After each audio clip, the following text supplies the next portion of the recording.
Shalom, family. This is Acres of Diamonds, Chapter 8, His Splendid Efficiency. Conwell has a few strong and efficient executive helpers who have long been associated with him. Men and women who know his ideas and ideals, who are devoted to him, and who do their utmost to relieve him. And of course, there is very much that is thus. Excuse me. That is thus. Wait, let me back up. And of course, there is very much that is thus done for him. But even as it is, he is so overshadowing a man. There is really no other word that all who work with him look to him for advice and guidance, the professors and the students, the doctors and the nurses, the church officers and the school day teachers, the members of his congregation, and he is never too busy to see anyone who really wishes to see him. He can attend to a vast intricacy of details and answer myriad personal questions and doubts.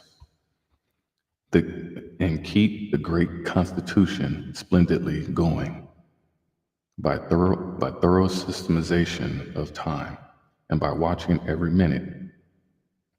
He has several secretaries for special work besides his private secretary. His correspondence is very great. Often he indicates to a secretary as he travels on the train, even in a few days, for which he can run back to the Berkshires. Work is awaiting him. Work follows him. And after knowing of this, one is positively amazed that he is able to give to his country-wide lectures the time and the traveling that is inexorably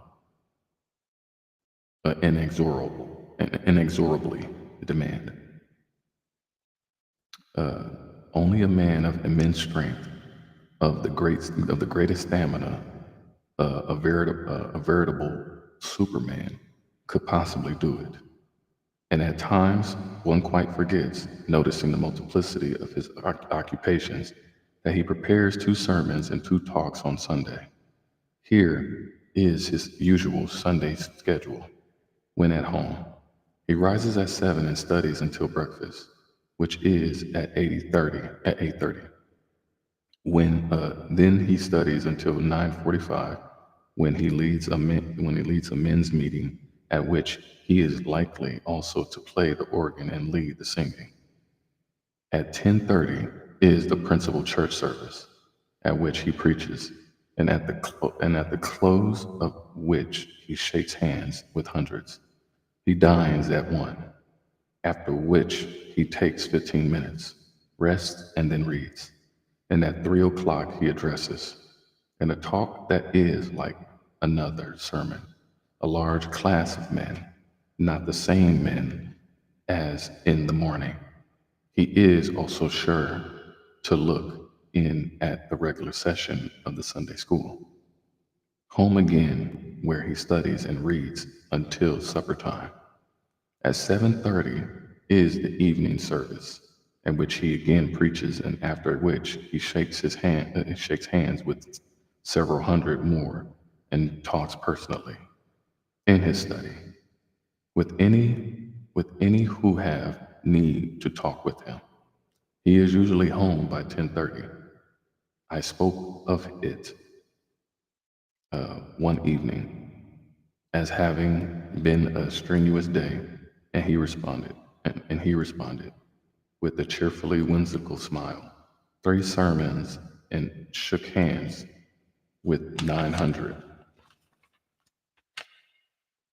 That evening, at the service closed, he had said to the congregation, "I shall be here for an hour.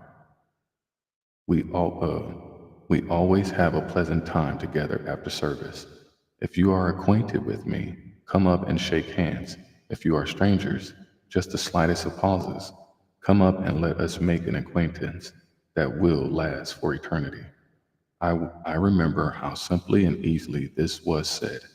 In his clear, deep voice, and now impressive, the important it seemed, and important it seemed, and with what unexpectedness it came. Come and make an acquaintance that will last for eternity. And there was a serenity about his way of saying this which would make strangers think, just as he meant to think, as just as he meant them to think, that he had nothing whatever to do but to talk with them. Even his own congregation have, most of them, little conception of how busy a man he is and how precious is his time.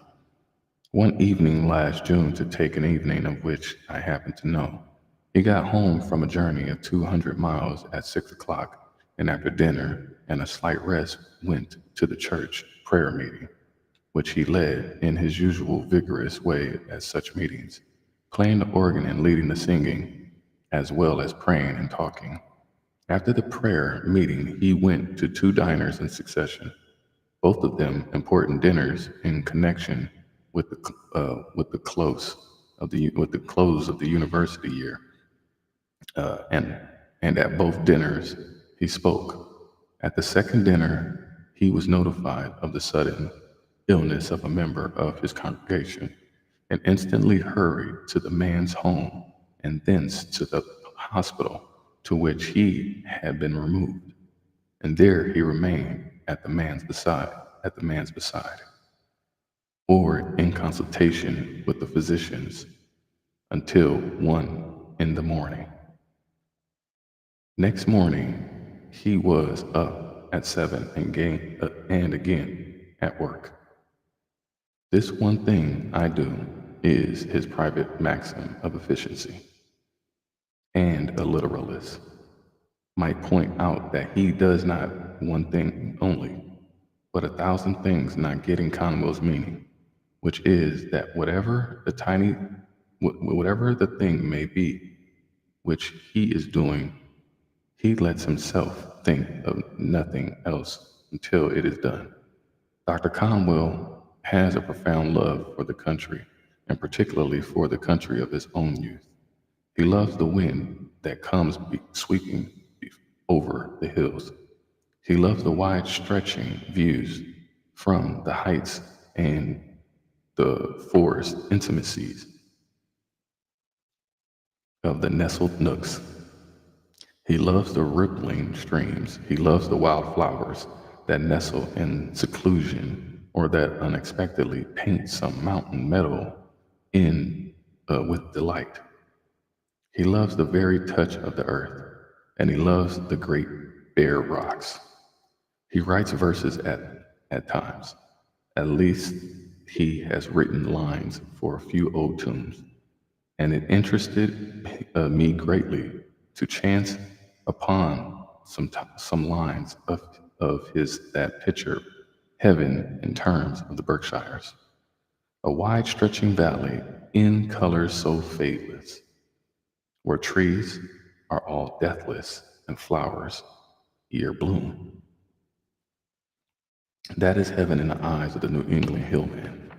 Not golden pavement and ivory palaces, but valleys and trees and flowers and the wide sweep of it the open. Few things please him more than go to. For example, blackberrying, and he has a knack of never scratching his face or his fingers when doing so. And he finds blackberrying, whether he goes alone or with friends, an extraordinarily good time for planning something he wishes to do or working out the thought of a sermon. And fishing is even better, for in fishing he finds immense recreation and restfulness, and at the same time a further opportunity to think and plan. As a small boy, he wishes that he could throw a dam across the trout brook that runs near the little Conwell home. And as he never gives up, he finally realizes the ambition, although it was after half a century. And now he has a big pond, 3/4 of a mile long by half a mile wide. lying in front of the house. Down the slope from it, a pond stocked with splendid pickerel. He likes to float about restfully on this pond, thinking or fishing or both. And on that pond, he showed me how to catch pickerel, even under a blaze of sunlight. He is a trout fisher, too, for it is a trout stream that feeds this pond and goes dashing away from it through the wilderness. And for miles adjoining his place, a fishing club a wealthy of wealthy men brought up the rights of this trout stream, and they approached him with the liberal offer, but he declined it. I remember what good times I had when I was a boy, fishing up and down that stream. I couldn't think of keeping the boys of the present day from such a pleasure. So they may still come and fish for trout here. As we walked one day beside this brook, he suddenly said, "Did you ever notice that every brook has its own song? I should know the song of this brook anywhere." It would seem as if he loved his rugged native country because it is rugged, even more than because of it is native. Himself so rugged, so hardly, so enduring. The strength of the hills is his also. Always in his very appearance, you see something of this ruggedness of the hills, a ruggedness, a sincerity, a plainness that mark alike his character and his looks. And always one realizes the strength of the man, even when his voice, as it usually is low. And one increasingly realizes the strength when on the lecture platform, or in the pulpit, or in conversation, he flashes vividly into fire. A big boned man he is, sturdy frame, a tall man with broad shoulders and strong hands.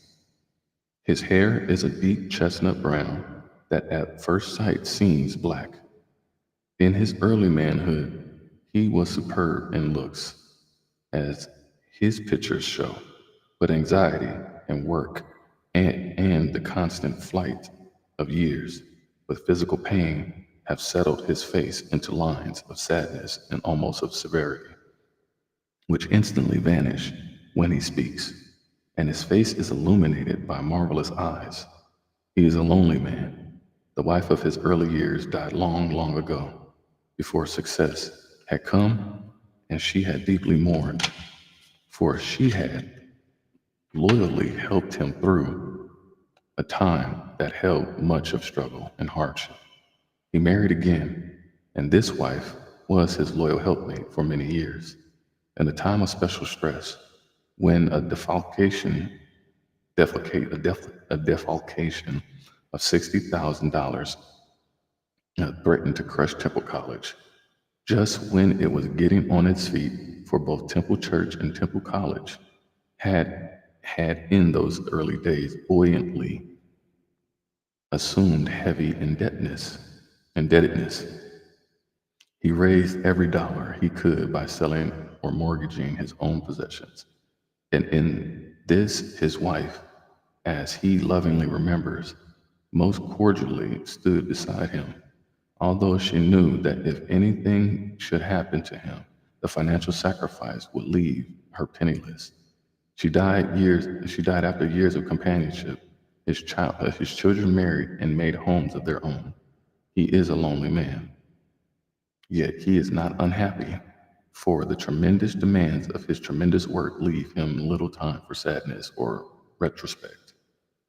At times, the realization comes that he is getting old, that friends and comrades have been passing away, leaving him an old man with younger friends and helpers.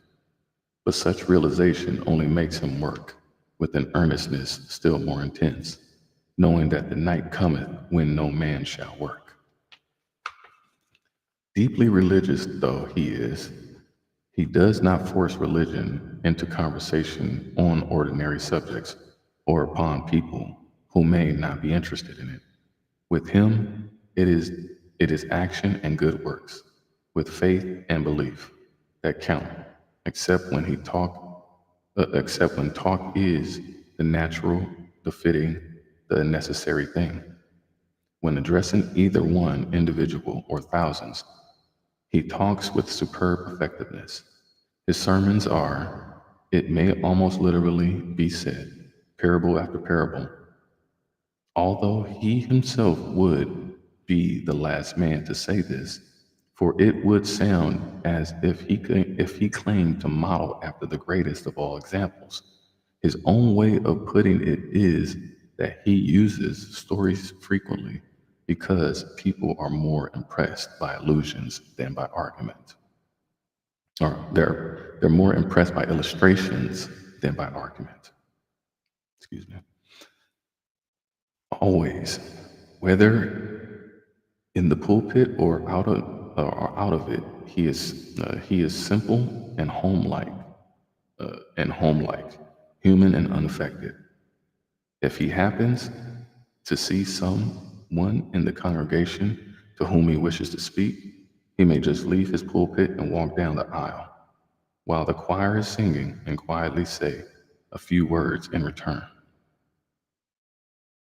In the early days of his ministry, if he heard of a poor man in immediate need of food, he would be quite likely, it would be quite likely, he would be quite likely to gather a basket of provisions and go personally and offer this assistance and such other as he might find necessary when he reached his place.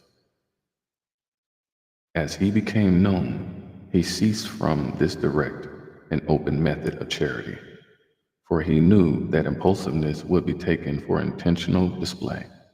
But he has never ceased to be ready to help on an instant that he knows help is needed. Delay and lengthy investigation are avoided by him when he can be certain that something immediate is required. And the extent of his quiet charity is amazing. With no family for which to save money, and with no care to put away money for himself, he thinks only of money as an instrument for helpfulness. I never heard a friend criticize him except for too great open-handedness. I was strongly impressed, after coming to know him, that he possessed many of the qualities that made for the success of the old-time district leaders of the New York City.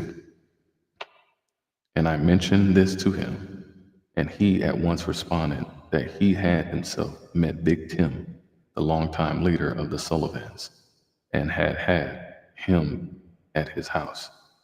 Big Tim having gone to Philadelphia to aid some henchmen in trouble, and having promptly sought the aid of Dr. Conwell. And it was characteristic of Conwell that he was, what so many never saw, the most striking characteristic of that Tammany leader. For Big Tim Sullivan was so kind-hearted. Conwell appreciated the man's political unscrupulousness as well as did his enemies, but he saw also what made his underlying power, his kind-heartedness, except that Sullivan could be supremely unscrupulous, and that Conwell is supremely unscrupulous. There were marked similarities in these masters over men, and Conwell possesses, as Sullivan possessed, a wonderful memory for faces and names. Naturally, Russell Conwell stands steadily and strongly for good citizenship, but he never talks boastfully Americanism. He seldom speaks in so many words of either Americanism or good citizenship, but he is constantly and silently keeps the American flag as a symbol of good citizenship.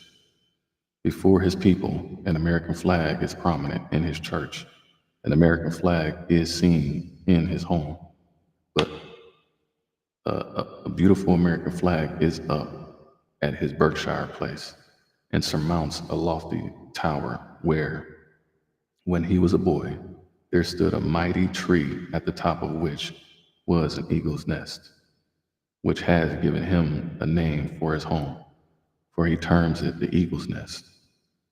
Remembering a long story that I had read of his climbing to the top of that tree, though it was a well nigh impossible feat, in securing the nest by great perseverance and daring, I asked him if the story were a true one. Oh, I've heard something about it. Something said that somebody watched me, or something of the kind, but I don't remember anything about it myself. Any friend of this is sure to say something, after a while, about his determination, his insistence on going ahead with anything on which he has really set his heart.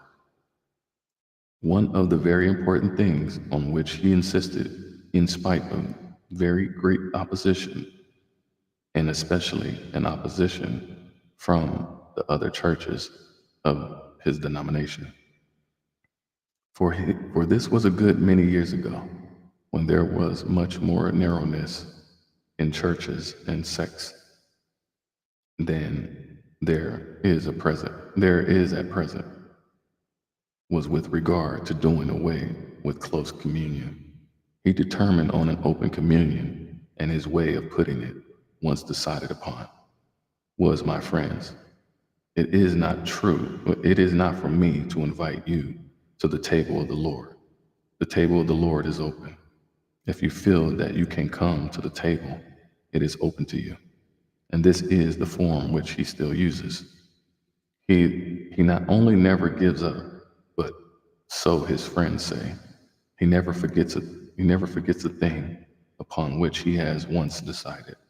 And at times, long after they suppose that the matter has been entirely forgotten, they suddenly find Dr. Conwell bringing his original purpose to pass. When I was told of this, I remembered that pickerel pond in the Berkshires. If he is really set upon doing anything, little or big, adverse criticism does not disturb his serenity. Some years ago, he began wearing a huge diamond, whose size attracted much criticism and caustic comments. He never said a word in defense. He just kept on wearing the diamond. One day, however, after some years, he took it off, and people said, "He has listened to the criticism at last." He smiled reminiscently as he told me about this, and said, "A dear old deacon of my congregation gave me that diamond, and I did not like to hurt his feelings by refusing it. It really bothered me to wear such a glaring big thing, but because I didn't want to hurt the old deacon's feelings, I kept on wearing it until he was dead. Then I stopped wearing it." The ambition of Russell Conwell is to continue working and working until the very last moment of his life. In work, he forgets his sadness, his loneliness, his age. And he said to me one day, "I will die in harness." Wow, that was deep. And that is the end of chapter 8, his splendid efficiency.